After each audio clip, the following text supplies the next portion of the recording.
Hello, ladies. Hello. Hello, hello, hello. I wasn't sure if I was going to jump on today. It's been Good Friday and it feels like a little bit more of a quieter, more reflective day. But I also know that this is often when things actually land, when we've got a time, a chance, an opportunity to breathe. And we've been when you've had when you have a bit of space, as I say, your mind starts joining some dots. So I thought I'd just come on gently, no big teaching or anything like that, just a conversation. So on Monday we talked about insulin resistance and what's happening in your body and why it's happening. So what I want to do, because I've been receiving quite a few messages from ladies, I think I've got it, but because of this, that, and another thing. So I want to talk about what it actually feels like in real life if you are struggling with something like insulin resistance, because this is what really where things can click in our minds. So as I say, I spoke about insulin resistance on Monday in my life, and for many women, it was a bit of a, oh wow, that's me moment. But what I also know is that after something like that, the thought is usually, okay, but what about my situation? Because I might have mentioned some symptoms and you've got a lot, but not all, right? And this is the part that really matters because no two bodies are exactly the same, but the patterns, they're incredibly consistent.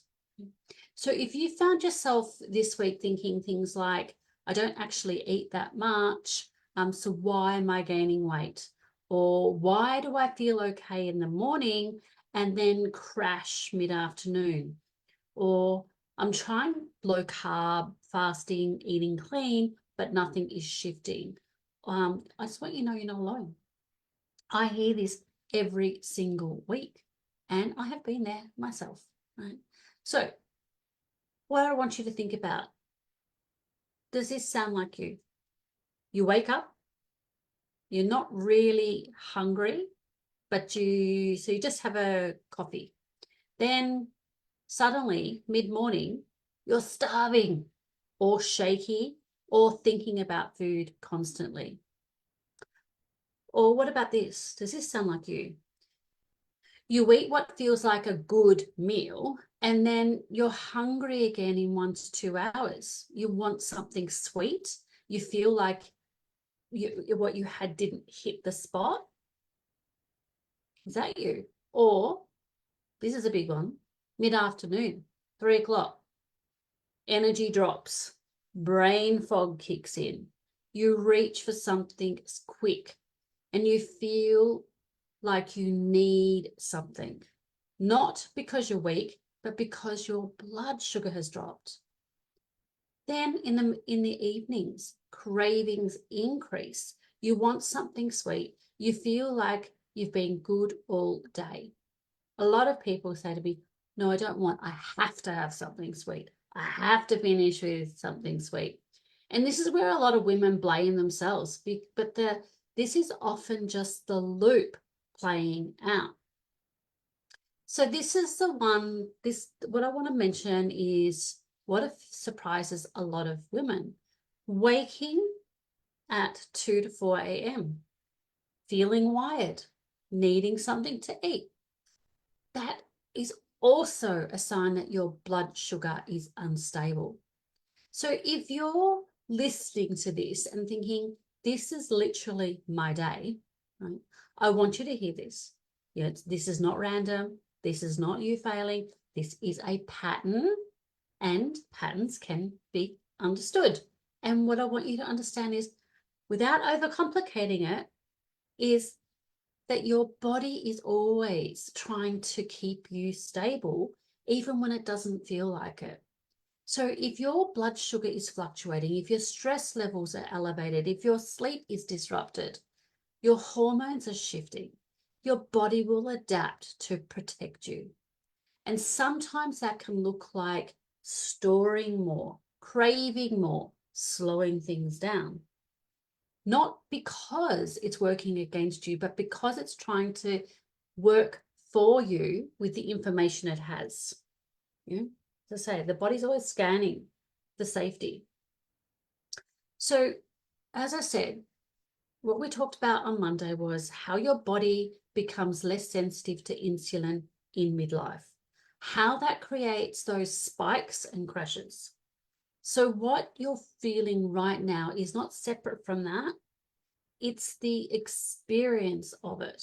It's what it feels like. It's what it actually looks like in real life. So that morning lack of hunger, mid-afternoon, got to eat anything that's not nailed down. All those things that I mentioned, okay? Tell me in the comments. I don't know how many people are going to be online today, but obviously quite a few, because there's quite a few looking for that recipe of my creamy nut-filled egg. So there's a lot of you loitering around today. So tell me in the comments which one hits you the most. Morning hunger, that after meals hunger, like within an hour, even though you had a substantial meal, the 3 p.m. crash, the evening cravings, or is it the night waking? Let me know in the comments. So instead of asking, why isn't my body responding, the more helpful question becomes, what is my body responding to?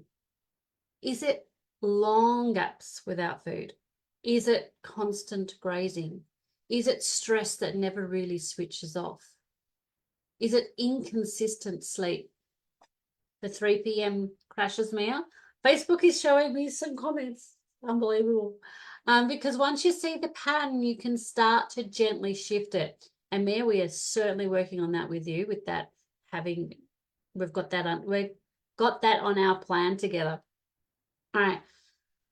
And as I say, if you see the pattern, once you pick up your pattern, then you can start to gently shift it. So the woman who thrives in midlife doesn't keep blaming herself for these patterns. Right?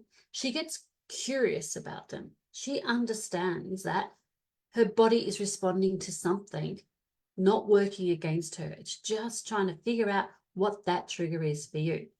So let me make this real. If you're here live, or if you're watching the replay, drop a question or even just a sentence. This is what's happening for me. And then we can talk it through. Because the more I understand about you, the more I can help you and maybe work these lives that I do around the most common questions. So you might be wondering, I don't eat much, but I still gain weight. Why? Why do I crash at 3 p.m.? Is fasting helping or hurting me? And what if I'm doing low carb or keto and I'm still stuck? There's always a reason, and it's usually simpler than you think. So if this is you, this is exactly where we start stabilizing, right? Especially if you do the 28-day metabolic reset, not by cutting more food, not by pushing harder, but by stabilizing blood sugar, creating rhythm, and calming that loop. So if you saw Wednesday's post, have a look there, because I've put a couple of posts up. Some people like to hear things, some people need to read them, and I've also put up a couple of diagrams as well.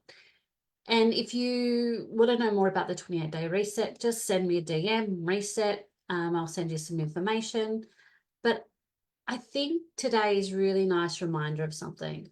Not everyone needs to be fixed all at once. Today isn't about doing anything perfectly. It's just about noticing, because once you see the pattern, you can't unsee it. And that's where change starts. Sometimes the most powerful thing you can do is pause, reflect, and choose one small shift. Not from pressure, but from support. I hope you're having a lovely Easter Friday. My computer has just decided that it's having a hissy fit. It's been doing that because I've been doing a lot of computer work.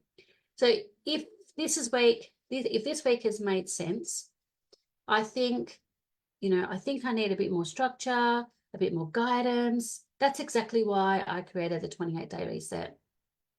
It's about that stabilizing. It's about finding a rhythm. It's about helping your body feel safe enough to respond again. But for today, just take what's landed for you, sit with it, and choose one thing that you can do differently. You're not broken. Your body's communicating. It just needs to learn how, you just need to learn how to listen, and you might need help with that and respond the right way. Have a beautiful, gentle Easter, and I'll see you all next